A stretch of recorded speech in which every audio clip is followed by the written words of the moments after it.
Well, good evening and welcome to Tucker Carlson tonight. We have exclusive, never-before-seen messages, text messages from inside the FBI.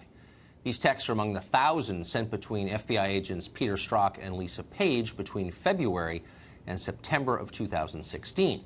A lot of them are interesting. Here's a key text.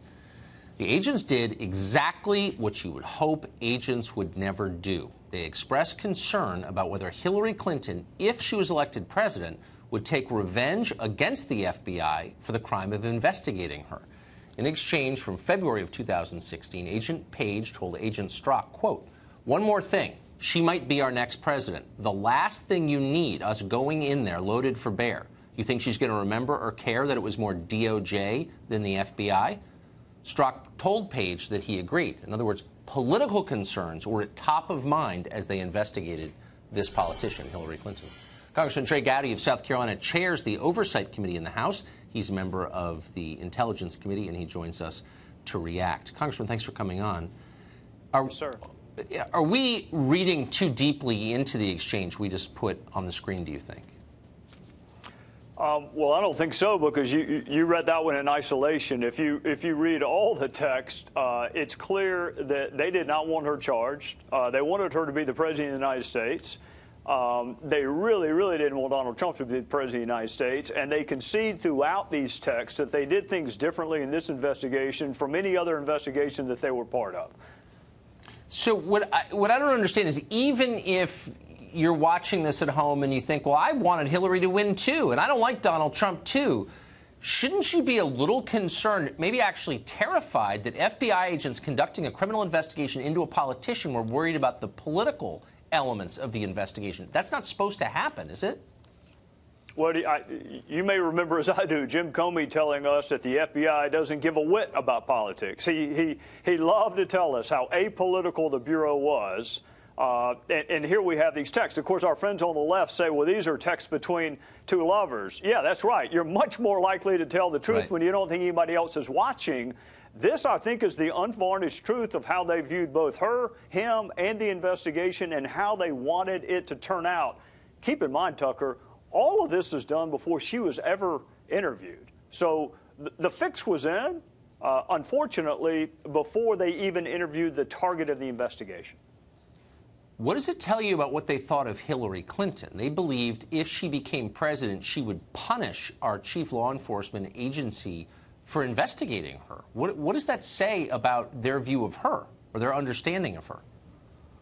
It's either that, or I think another reasonable construction could be that she would reward the DOJ, thinking it was more DOJ lawyers that concluded she should not be charged as opposed to the FBI. And that's actually how I read it, that she would give more credit to the Department of Justice. You know, keep in mind, reading these texts, it doesn't appear that anyone wanted her charged before they even knew what she was going to say. I read that to be they were concerned DOJ would get the credit for taking care of her more than the Bureau would. You've taken an enormous amount of abuse, as have your colleagues on the Intelligence Committee, as has this channel, for daring to report this news as if asking questions about the behavior of law enforcement officials is unpatriotic. How do you respond to that?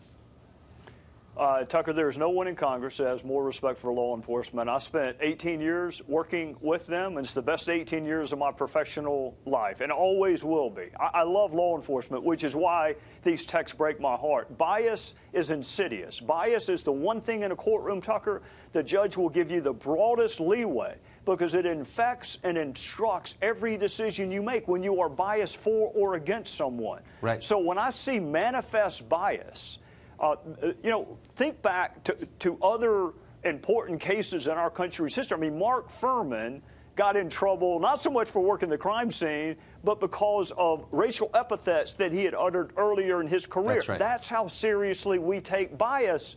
I don't know why the left can't concede in this case that these two agents should never have been part of investigating her case. Well, you would think that Democrats, at some point, it would occur to them that maybe most FBI agents aren't liberal. They're probably conservative. I'd be willing to bet money on that. So if you allow the FBI to let their agents make decisions on the basis of their political beliefs, maybe that's going to hurt Democrats at some point. Maybe all of us have a real interest in clean and ethical government, but they don't seem to have an interest in that right now. Why? I don't know. I don't like bias. I don't like political bias manifesting itself in an embezzlement case. I don't like it in a bank robbery case. This was an incredibly politically charged case, as was and is the Russia investigation. So politics and political bias is even more important in a case like this. I don't know why the left is straining to minimize the manifest bias that was exhibited by these agents. I don't get it. I'm sorry to say this. You got some totally unprincipled people up there with you. I'm sorry about that. Congressman, thank you.